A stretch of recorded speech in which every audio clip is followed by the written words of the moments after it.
dire par rapport à ce que Jacques, Il a fait du recel. par rapport à ce que Jacques disait. En fait, moi je pose la question, c'est une question ouverte.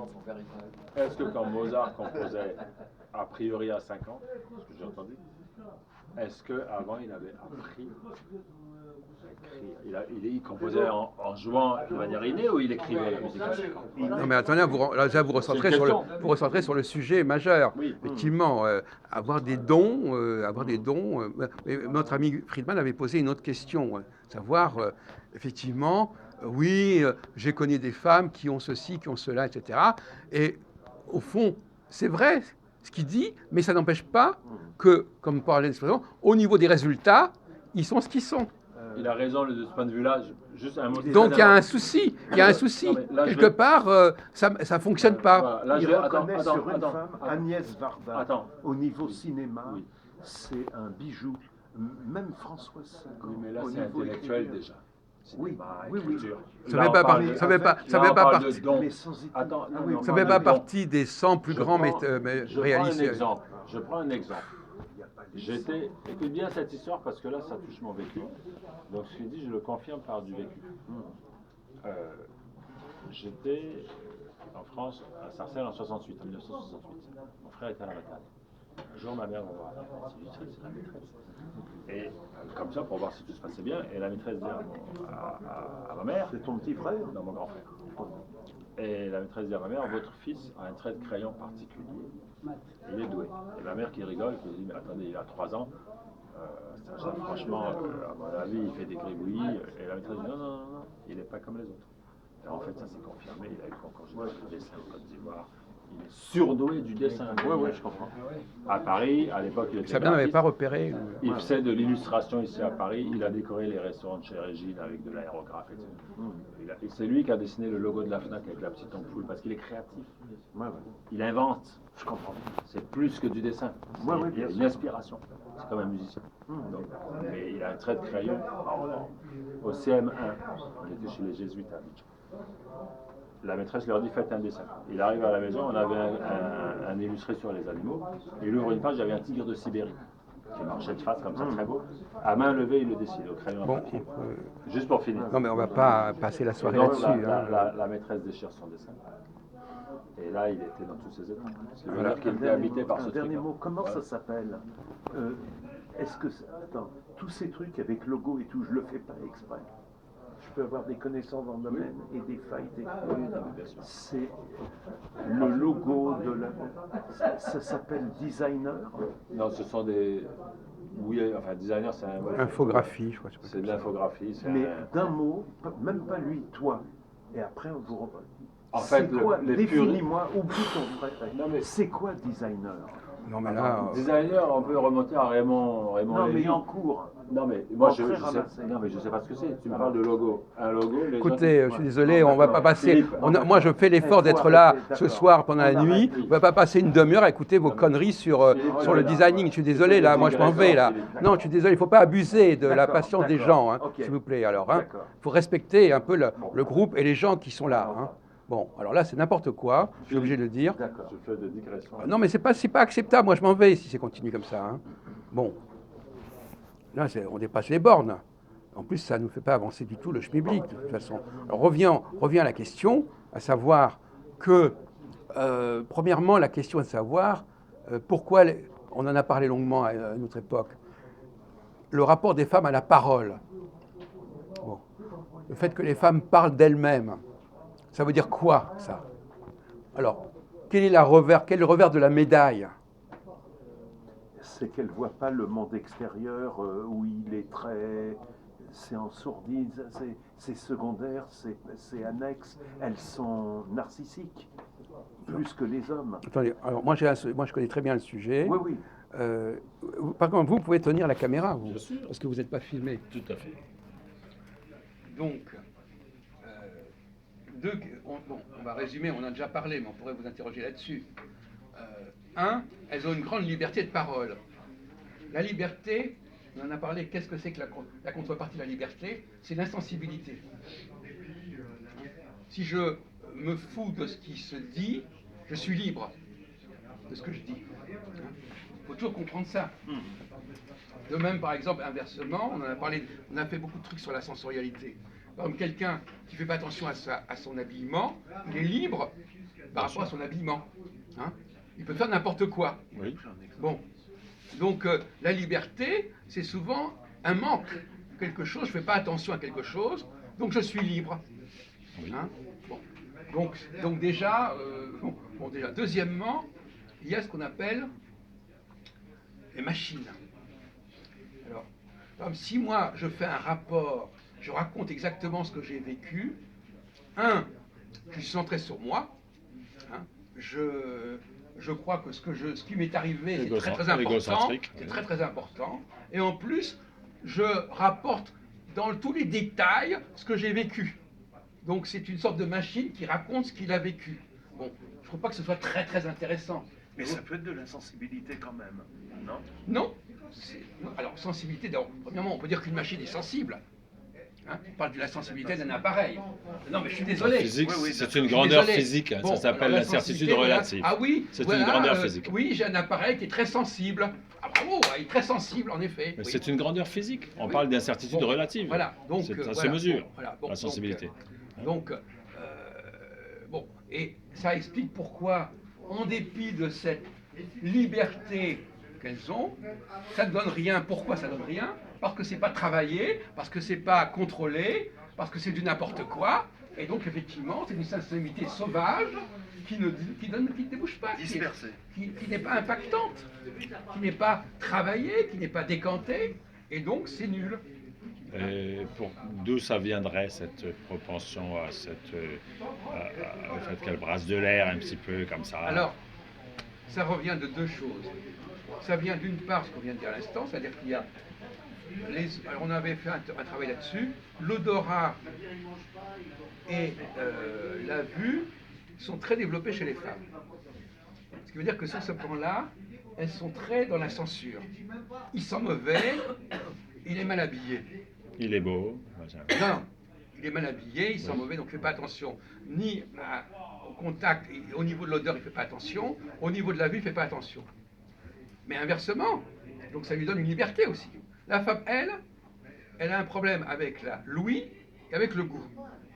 Donc l'ouïe, on peut dire n'importe quoi, chacun peut raconter ce qu'il veut, on ne fait pas attention. Tu causes, je te raconte un truc, chacun parle comme ça, voilà, tu racontes ton truc, on ne fait pas attention, voilà. Et puis bon, alors, on pourrait continuer là-dessus. Donc ça, c'est déjà une répartition des rôles qui fait que, alors la vue, alors pourquoi la vue et l'odorat, ce sont des sens lointains. Par exemple, l'ouïe est beaucoup plus proche que la vue, on pourrait discuter là-dessus. Par exemple, moi je peux voir des gens à des kilomètres, je ne peux pas entendre ce qu'ils disent. Bien sûr. Et même l'odorat est beaucoup plus lointain que le goût. Hein. Je peux sentir une odeur de loin, mais je ne peux pas la goûter. Exactement. Voilà. Donc, bon, il y a tout un... On ne va pas revenir là-dessus là-dedans, on a fait un travail là-dessus. Deuxièmement, il y a le problème mécanique. Je suis désolé de le dire, les machines sont très sensibles. On a des machines qui sont de plus en plus sensibles et qui sont de plus en plus capables de raconter ce qu'elles ont vu et de raconter des trucs comme ça et de raconter... Alors, on pose aussi une autre question qu'on avait posée l'autre jour, c'est émission et réception.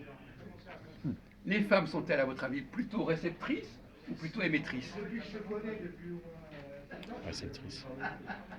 Je dirais. Fausse réponse. Ça, c'est la réponse habituelle. Non, elles sont beaucoup plus émettrices. Elle n'a pas une machine, à votre avis. Elle est plus émettrice ou réceptrice? Par exemple, vous achetez un CD. Il est émetteur ou récepteur, le CD? Il est émetteur. Il est émetteur. Il émet des Est-ce que le CD s'intéresse aux gens qui vont écouter le CD? Ils s'en foutent. Bien sûr, c'est une Il a un truc à raconter, il raconte, peu importe qui est là. Tout à fait. Bon. Et bien, la femme, elle fonctionne comme ça aussi. Elle va émettre des informations, et elle se fout, elle pourrait même parler à n'importe qui. Et quand elles font de la pédagogie, par exemple, elles adorent enseigner à des gens qui ne savent rien. Parce que comme ça, on n'a pas besoin de tenir compte de ce qu'ils savent. Donc l'émetteur, le rêve de l'émetteur, c'est d'émettre devant un mur ou devant des gens qui ne savent rien. Mais si je suis récepteur, je dois tenir compte de ce que sont les gens. Je fais attention à qui je parle. Et dans le domaine pédagogique, vous verrez que certaines femmes, elles viennent quelque part, elles font leur petit topo, Les profs, quoi. et elles se foutent complètement de ce qu'elles font même pas attention à ce que sont les élèves. Elles font leur truc. Ça, c'est très vrai. Juste une parenthèse pour corroborer ce qu'il dit. Parce que moi, j'ai vécu ça en marketing relationnel. On faisait des présentations sur Paris. Et un jour, on m'invite à Antony chez une certaine Marie-Pierre. Et j'ai été choqué devant son attitude. C'était juste un piquet devant l'Assemblée qui déblatérait une froideur absolue. Hein. Pas d'empathie, pas d'interaction. Alors que les présentations faites par des hommes, c'est autre chose. Par exemple, ce qu'on est en train de faire, c'est typiquement masculin. C'est-à-dire on écoute ce que dit l'autre, on ne sort pas un truc comme ça. C'est pas du tout pour contredire. Non, non, non. Mais si. Bon, d'accord. C'est pas du tout pour contredire. Oui. Mais dans Pardon. leur petit jardin secret, les confidences et tout, là, elles sont sensibles, par contre, à leur cercle d'amis et d'amiotes. Exactement. Là, il y a le... Est-ce que ça, je peux lui dire, les derniers petits seins, elle va pas dévoiler, ah là, j'ai quand même des petits... Mon cœur bat la chamade. Je sais pas si c'est de la sensibilité. Hein. C'est plutôt des Si commérages. on était méchant, on dirait que c'est de la sensiblerie. Exactement, comme au Moyen-Âge. C'est des commérages. Mais elles le feront pas, oui, à n'importe qui. Elle sélectionne dans ce cas-là. Attendez. Oui, oui, bon. Non, mais vous oui. jouez à ce petit jeu. Non, on a... vous Non, aimez les causes perdues. Bon, d'accord. Très bien. Alors, je reviens là-dessus. Oui. Effectivement, ce comportement qui vous stupéfait, etc. Bon, premièrement, elles ne s'écoutent pas les unes les autres. C'est vrai. On a fait un film, l'autre jour je voyais un film, on voyait deux personnes parler, chacune racontait son truc, elle n'écoutait absolument pas ce que l'autre disait. Donc je te laisse causer, tu racontes ça, alors on va dire, laissez-moi terminer ce que... Alors aussi, là, elle aime bien dire, laissez-moi terminer ce que j'ai à dire. Comme si, voilà, il y avait un truc à sortir. Et puis elles coupent la parole. Il fallait le dérouler. Très souvent. Hein. Comment? Elles coupent beaucoup la parole, les femmes. Bon. Non, Dans mon entourage, en tout cas, je j'en ai sais pas, certaines. peu importe. Mais je veux dire que cette façon de déballer, normalement, d'ailleurs, entre parenthèses, il y a des hommes qui font ça. Les hommes qui sont efféminés, on les reconnaît immédiatement. Hein. D'ailleurs, beaucoup de jeunes aujourd'hui sont comme ça. Ils racontent leur petite vie, leurs petits problèmes. Et alors, ce qui est intéressant, c'est que quand vous parlez de philosophie, tout le monde peut participer. Mais si je vous raconte ma vie, il n'y a que moi qui sait de quoi je parle. Tout à fait. Donc c'est d'un égotisme absolument hallucinant. Je vous racontais ce qui m'est arrivé à moi, voilà. Et les autres, eh ben, ils n'ont qu'à écouter. Par contre, si je lance un sujet comme là, maintenant, tout le monde peut intervenir.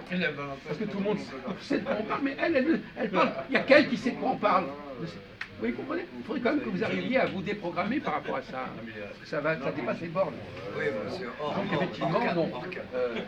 Comme a dit très bien, on l'a dit dès le départ, il n'y a pas de miracle. Passe directement au deuxième. Si le résultat est nul, c'est qu'il y a un problème quelque part et que ça ne fonctionne pas vraiment. Bon. Cela dit, pour aller plus loin encore, les femmes ont un rapport privilégié avec la machine qui leur sert de prothèse. Bon, donc ces femmes sont justement, on parlait en tout à l'heure, vous savez, on parlait de la société, on parlait de la société, elle permet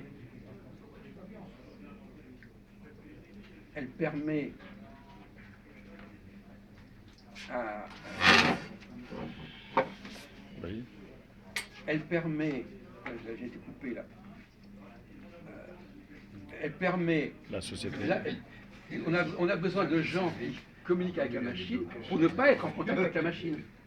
Donc elles font l'interface entre nous et la machine. La foire de Paris, les nouveaux trucs électroménagers. Télématin. Alors le paradoxe, mes chers amis, c'est qu'elles se servent d'outils qu'elles n'ont pas fabriqués. Ça, c'est un paradoxe qui est intéressant à étudier. Par exemple, j'écris un livre. J'écris un livre. Mais qui est-ce qui va le lire? Est-ce que les gens qui lisent le livre sont capables de l'écrire? Non. Ben oui, mais toute la question est là. C'est qu'en fin de compte, on fabrique des objets. Pourquoi est-ce qu'on fabrique des objets? On ne les fabrique pas pour soi-même, les objets. On les fabrique pour les autres. Quels autres? Les gens qui ont besoin de ces objets. Et pourquoi ils ont besoin de ces objets? Parce qu'ils sont nuls. Ils sont nuls. Et c'est par exemple, les compositeurs en musique. Il y a des tas de femmes violonistes. Oui. Pianistes. Mais elles ne sont pas compositeurs. Voilà. Donc le compositeur, qu'est-ce qu'il fait? Il leur fournit un moyen d'exister. Elles vont pouvoir faire de la musique grâce à la partition qu'il leur fournit. Du reste, juste une petite parenthèse, par rapport à ce qu'il dit, je viens de réaliser à l'instant T que je ne vois pas de femme philosophe. Oui, mais ça fait partie de la série. Des profs de philo, mais pas de philosophe. Mathématicienne, j'en vois pas. Oui, on l'a présenté comme. Mais il n'y a pas de médaphile féminine. À notre époque, Non, mais la c'est vrai. dernière épouse de Jospin. Oui. Oui, philosophe. Agrégé. Professeur de philo n'est pas philosophe. Si, philosophe aussi, un peu. Oui, mais c'est pas. peut-être Philippe. Écoutez, bon, très bien. Écoutez, on sait Enfin, très bien. bref, Non, c'est- est-ce que vous croyez, mon cher Philippe, que les choses vont changer? Exception Est-ce que vous croyez franchement que les choses vont changer dans les prochains siècles par rapport à ce que les femmes sont capables de faire? Moi, je ne crois pas une seconde. En fait, il a raison. Ça va même s'aggraver. En je dirais réalité. même. Et dire même C'est pas plus. pour lui donner raison, mais il se trouve qu'il a raison. Tu vois, les grandes inventions d'aujourd'hui, du XXIe siècle, je parle de la révolution numérique. Bill Gates, Steve Jobs, il n'y a pas de femmes là-dedans. Instagram, c'est que des mecs. Hein. Pourquoi ce problème par rapport aux femmes Parce que c'est vous qui avez un problème. Il y a des constats tout simplement objectifs. On voit très bien ce qu'il en est. C'est pas la peine. Alors je sais bien que normalement, je vais vous dire une chose. Moi, si j'étais une femme, je vous raconterais des histoires. C'est normal. Chacun voit midi à son heure. Qu'une femme raconte des trucs sur les femmes et qu'elle croit des trucs et qu'elle ait sa propre mythologie, ça c'est pardonnable. Mais c'est pas pardonnable de la part d'un homme. Oui, mais François Sagan, par moment on considère écrivain de second ordre. François, Eh bien, François Sagan, Oui. non seulement c'est un travail de dentelière, un travail très fin Oui. sur les états d'âme, les émotions des femmes. Mais justement. Mais Mais François même Sagan, sur c'est les un hommes, homme. Sur les Psychanalytiquement, c'est un homme. Mais vous savez Attends, pourquoi? Mais Oui. sur les hommes, Elle était lesbienne. est- Elle était lesbienne. oui, mais elle Non, elle a eu les des hommes, elle a eu un fils aussi. Peu importe, Oui, ça mais- prouve rien. Sa identité, sa nature. non, mais elle les dépeint très bien Mais, aussi. mais les c'est normal. Je vais vous dire pourquoi. Ouais. On en a déjà parlé. Hum, La littérature est un domaine où les femmes peuvent parfaitement réussir. hum. Mais c'est pas la philosophie, la littérature. mon Exactement. Dieu. Mais non, mais vous faites exprès. Vous croyez. C'est pas du tout pareil. Vous le faites Mais pas je du fais tout pas pareil. exprès. Mais si, on parle de les grands philosophes, vous nous parlez de Ouais, François Sagan. Il a raison. le fait exprès. Je te dis qu'il n'y a pas de femme philosophe. Je l'ai dit tout à l'heure. On n'a jamais dit qu'il n'y avait pas de femme romancière. Il y en a plein. Mais il Il joue n'y a que sur ça. les mots. Il dit, ah ben c'est quand même un Du bouquin. reste, Philippe, Non, il a mais, tellement. Philippe, Allez, on va essayer comme ça de. mais ça c'est Philippe ça. Écoute-moi, On le connaît. il a tellement raison que, et si je me trompe, je pense que Jacques peut me corriger, je lui en donne l'autorisation, tous les grands mathématiciens étaient philosophes, la plupart. Mais c'est pas là, on dit pas le D'accord. contraire. Oui, non, mais c'est pour confirmer Mais que on même- ne parle pas de même- littérature, Prenons un exemple. c'est pas la même chose. Moi, j'ai regardé les grandes anthologies de la poésie. Pascal. De la poésie. Pascal, par exemple. Pourtant, la poésie, c'est. Quelle est la différence entre le poème et le roman? La technique. Le poème, c'est une technique très élaborée. C'est très technique. Pourquoi est-ce que quand on prend les grandes anthologies de la poésie depuis le XVIe siècle jusqu'à nos jours, il y a 3% de femmes? Hum. Mais même la poésie. Parce que la poésie, c'est plus un art que le roman. C'est un art, la poésie. mais Il y a la une po- technique, mais c'est une technique. Il y a un mais art, la- il y a une mais inspiration. Mais la poésie a Oui. beaucoup changé. Il y a une dynamique qui fait qu'il y a beaucoup moins les règles du jeu, alexandrin, etc. Il y a toute une poésie maintenant totalement libre, Bien sûr. avec des On n'a pas et attendu. de plus- Il y a Apollinaire, Oui, c'est pas une femme. et de plus en plus, il y a en fait de la poésie à travers la prose. Et donc La prose, à la prose. travers le roman, un bien sûr, climat poétique. Mais tu as raison Mais, ouais, sur la mélange poésie, Pur. Dans ce télescope. oui, codée et tout. Toute Technique. l'histoire, même si depuis relativement peu de temps elle a bougé, c'est vrai que c'est essentiellement Mais alors la question que je vais vous des poser, hommes. que j'avais déjà. Il y a j'avais- quelques symbolistes Oui. femmes, mais ce sont les hommes. Oui, et même dans la peinture. On va vous dire, ah oui, il y a deux noms, on va parler de Berthe Morisot, mais c'est amusant parce que dès qu'on parle, Léonore Fini, dès par qu'on exemple. parle du rôle des femmes dans tel Nobel, il y a toujours les mêmes noms qui vont sortir, il y a toujours 2 ou 3 noms qui vont sortir. Hein. Alors il va sortir Agnès Varda pour le cinéma, on va sortir Georges Sand pour la littérature au 19e siècle, c'est toujours les mêmes noms, c'est des exceptions qui confirment la règle. François Sagan, etc. Virginia Woolf. Simone de Beauvoir. De toute façon, dans le domaine littéraire, on a dit que les femmes avaient leur Alors, mais c'est très c'est Col- normal. Colette, parce que la c'est- littérature, c'est voilà. souvent un déballage. Un déballage de problèmes, etc. Donc c'est normal qu'elle réussisse dans ce domaine-là. Sagan et d'autres, c'est pas un déballage, c'est Oui, non, mais je suis ça d'accord. peut être très retenu, Oui, très tant mieux. suggéré. Oui, très En bien. filigrane. Mais de toute façon, ça ne changera rien Pointillé. au débat. Ça ne changera rien. Bah, on peut dire aussi que c'est une exception. J'entends ta maman. Ouais, oui, elle était prof. De toute façon, ce qui nous C'est intéresse, moi, on a c'est ma dit tout à pensée. l'heure, c'est le global. Quand on observe le monde, on n'observe pas une personne en particulier, on observe un comportement général. Bien sûr. Hein, c'est ça l'observation. Quand un enfant regarde le monde, il ne regarde pas on ne raisonne pas à partir d'un cas. On raisonne à Exactement. partir d'un ensemble de cas et on voit qu'il y a une répétition. Une tendance qui se dessine, C'est qui ça, se dégage. c'est pas le cas À unique. quel Le âge, cas unique, cher ça n'est pas prof, à quel âge intéressant. as-tu su que tu détestais les femmes donc C'est pour ça qu'on parle de statistiques. Je n'ai jamais détesté les Et- femmes. et Mais des- alors là, J'en parle avec recule. haine. Mais non, mais pas du Non, tout. c'est pas de la Pas du misogynie, tout. non, non, Je c'est- refuse que les gens se prennent pour ce qu'ils ne sont pas. S'illusionne. Voilà. C'est pas du tout. Parce je que peux vous assurer que j'ai une très bonne relation avec les femmes, condition qu'elles racontent pas n'importe quoi, etc. D'ailleurs, c'est vrai que Qu'elle te n'importe dise pas je t'aime. Non, non, écoutez, on n'est pas en train de raconter. Bon. Mais. Ah, il faut bien un peu une digression. Oui. Non, mais je suis disposé à parler de ça. Par exemple, dans le domaine. Pour vous prouver que ce sujet-là n'est pas du tout un tabou pour moi, Ah bon. je vais demander à notre ami Manuel. Manuel. Je suis Comment franco-ivoirien. Oui, Non, mais mais écoute, c'est on- ça. La nuance est importante. Hein. Ouais, ouais. Comment l'homme. Ah oui, c'est important. Non, mais c'est On important. a dit tout à l'heure que l'homme avait le goût très développé. Comment ça se développe, comment se manifeste le fait que l'homme ait un goût très développé? Comment ça se manifeste dans son comportement?